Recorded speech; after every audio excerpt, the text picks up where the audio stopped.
Okay madam, आप बोलो। नहीं आप Come स्टार्ट हो on. जाइए, स्टार्ट ना, अरे स्टार्ट। तो ओके जानू जो है is first and foremost a remake of a Tamil film okay Kanmani. Sorry, और सेंटर लुक है क्या? तो it's a remake of an Tamil film okay Kanmani and live in relationship के बारे में है। एंड जो दो कैरेक्टर्स हैं आदि एंड तारा, हम काफ़ी क्लियर है फिल्म में कि हम शादी नहीं करना चाहते एंड लेकिन हम एक दूसरे के साथ रहना चाहते हैं। सो इट्स अबाउट हमारे दोनों कैरेक्टर्स काफ़ी करियर ओरिएंटेड है। हाँ जी। हम दोनों को बाहर जाके काम करना है। She wants to go to Paris, I want to go to America. तो हम एक रिलेशनशिप में है पर उनको एक नाम नहीं देना चाहते हैं, उसको एक यू नो एक परमानेंट कमिट नहीं करना चाहते एक दूसरे को, because we want to we have big aspirations. तो इसलिए हमारे मूवी का टैग लाइन है फिगर आउट कर लेंगे, क्योंकि these people are also figuring it out. I think gap देना भी ज़रूरी है, क्योंकि if we keep coming year after year with every film तो शायद लोग बोर भी हो सकते हैं।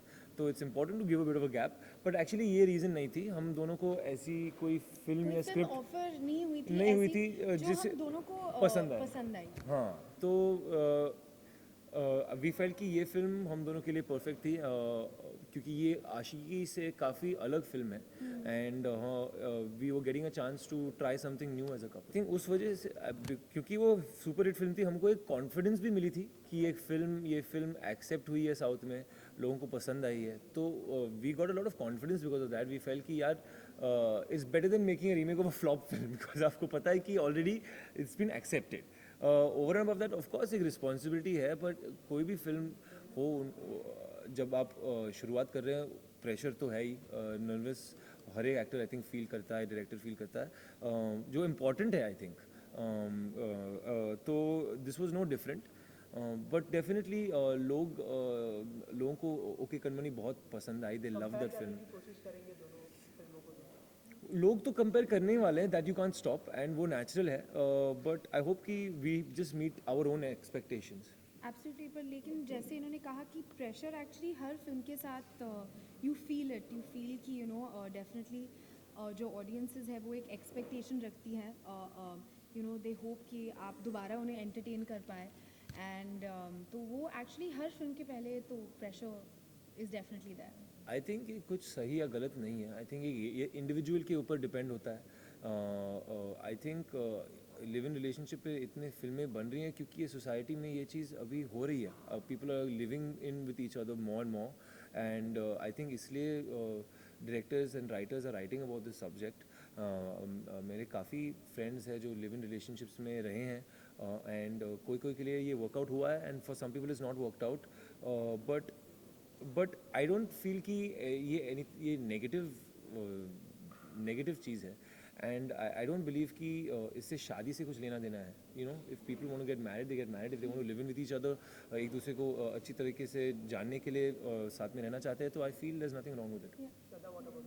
आई एक्चुअली अग्री विथ हिम। जो इन्होंने कहा मैं बिल्कुल इन अग्रीमेंट हूँ इस बात से। आई थिंक कि हमारी फिल्म के थ्रू ये एक बहुत ही इंटरेस्टिंग तरीके से दिखाया जाएगा। जो नसीर सर है और लीला मैम है, उनके भी कैरेक्टर्स जो है उनके वो कैसे देखते हैं लिव इन रिलेशनशिप को, हम दोनों कैसे, हमारे कैरेक्टर्स कैसे देखते और वो हैं। दोनों एक बहुत ही लविंग और सक्सेसफुल शादी में है, तो जी। We observe their characters, they observe they us. Observe us. Yeah yeah. No, I think I'll tell you why I think it's not redundant is because it's doing it. It's not doing. The film is not only about a live-in relationship. It's actually a love story. They just so happen to get into a live-in relationship at some point in the film, and it's not being made a big deal about it. We're not preaching about this is wrong or see how modern we are. See how what happens when you are in a live-in relationship. It's just a very matter of fact way. It's also done very respectfully. We've taken the permission of the older couple. It's kind of a new take on it, and it's not making a big deal out of it. To actually reduce the film to talking about it only in terms of it being a live-in relationship is actually wrong. It's more about a love story. They happen to live in together. जब आपके पास A R Rahman sir है, गुलजार साहब lyrics लिख रहे हैं उनके, and he is this team that you have, हम दोनों बहुत खुश हैं कि हमें इस टीम में शामिल किया गया है एंड मैं बहुत बड़ी फ़ैन हूँ रहमान सर की एंड बहुत अच्छा लगता है जब you get a lot of love, आपको प्यार मिलता है अपनी फिल्म के लिए, म्यूज़िक के लिए, डेफिनेटली अच्छी फीलिंग तो होगी। या आई थिंक और तीनों गाने काफ़ी डिफरेंट हैं एक दूसरे से. ओके जानू एक सेलिब्रेटरी सॉन्ग है, फुल पावर सॉन्ग है. हम्मा एक ग्रूवी ट्रैक है. इन्ना सोना एक लव सॉन्ग है. तो आई थिंक लोगों को ये भी पसंद आया कि they getting different types of songs to listen to. Which is your favourite song? From the film, मेरा फेवरेट गाना फिल्म में से है इन्ना सोना। मेरा टाइटल ट्रैक. और दोनों नहीं गा पाएंगे क्योंकि बहुत टफ है. एक तो अरिजीत सिंह ने गाया है जो आई थिंक श्रद्धा की आवाज़ में थोड़ा सा आई थिंक नहीं डिफरेंस हो है. पाएगा, मैं खराब कर दूंगी गाने को। ये भी क्वेश्चन बहुत ही टफ है क्योंकि दोनों बहुत गाने टफ बहुत अच्छे क्वेश्चन है, हैं. आप कैसे पूछ सकते हैं कि ओरिजिनल हम्मा अच्छा लगा या हमारा। बट मुझे तो लगता है कि ये नया हम्मा जो है, द हम्मा सॉन्ग, वो ओरिजिनल हम्मा की वाइब से बहुत ही डिफरेंट है. The original song is full on पागलपन and full power and madness and craziness which is amazing.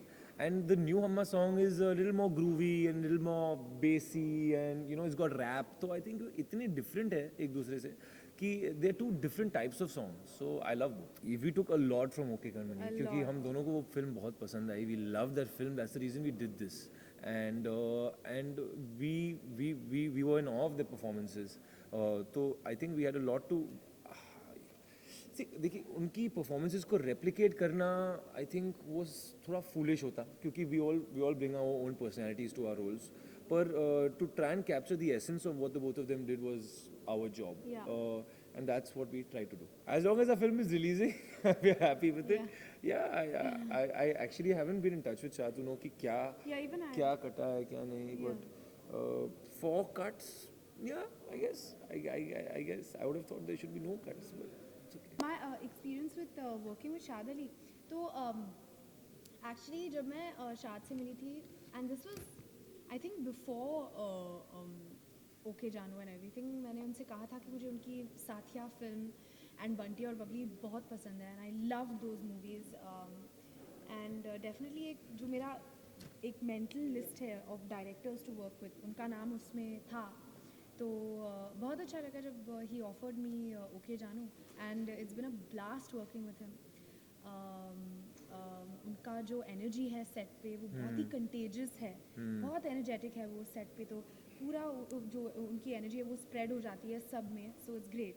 As an actor वो आपको बहुत फ्रीडम देता है and he makes you feel कि you should be spontaneous. He wants you to try different things and as an actor आप कभी ये नहीं फील कर रहे हो कि आप you are being judged, you are going to be laughed at. तो वो बहुत इंपॉर्टेंट है as an actor. And what was the other question? Shaad and Naseer sir. Naseer sir तो क्या you कहाँ know, से शुरू करें? जब हम काम कर रहे थे उनके साथ ऐसे लग रहा है कि हम स्कूल पे जा रहे हैं. We just there to learn something क्योंकि वो नहीं क्या है कि he is such a senior actor. वो बहुत ही प्रिपेयर्ड आते हैं सेट पे. He knows what the scene is about, everything. वो बहुत, he comes very prepared and that was something also to learn. And वो जानते हैं कि जब वो कोई जूनियर एक्टर्स के साथ काम कर रहे हैं तो they are going to be intimidated of him. और वो शायद वो सीन के लिए अच्छी बात नहीं हो सकती है because on screen you are not suppose to be. तो वो he makes the mood around the set very nice and very happy कि एवरीवन फील्स कि very comfortable around him. But tension तो होता है यार. अब नसीर सर के सामने बैठ के आप डायलॉग बोल रहे हो, you want to try rehearsal and say yes sir. It's quite a great experience. हमने फिल्मों में देखा है कि वो कितने बेहतरीन एक्टर है और जब आप एक्चुअली देखते हैं कि आप उनके साथ शूट कर रहे हैं and you doing a scene with him, so you actually get to see कि वो इतने एफर्टलेसली कमाल की एक्टिंग कर लेते हैं. डेफिनेटली बहुत ही इंपॉर्टेंट फिल्म है मेरे लिए. चली and Daawat also didn't do so well. तो फिल्म मेकिंग एक बिजनेस है और at the end of the day आपकी फिल्म्स बॉक्स ऑफिस पे सक्सेस तो होना ही चाहिए. तो आई फील कि every film is important but I feel definitely जो आप कह रहे हैं वो सही है. It's an important film for me. तो just hope that it work. Well, definitely it was a sudden And news shocking news. to hear. And I had the honor to work with him in 2 films actually, in London Dreams and in Action Replay. And I just remember being blown away by what an amazing actor he was and how lovely he was to be around. and I've heard, बहुत लोग Great sense of जो humor. उनसे मिलते थे would say that he used to be a very happy, nice, energy, Yeah. lovely person. very funny and everyone knows how amazing an actor he is. So we've lost a great, and I hope his family finds peace. That's Yeah. all.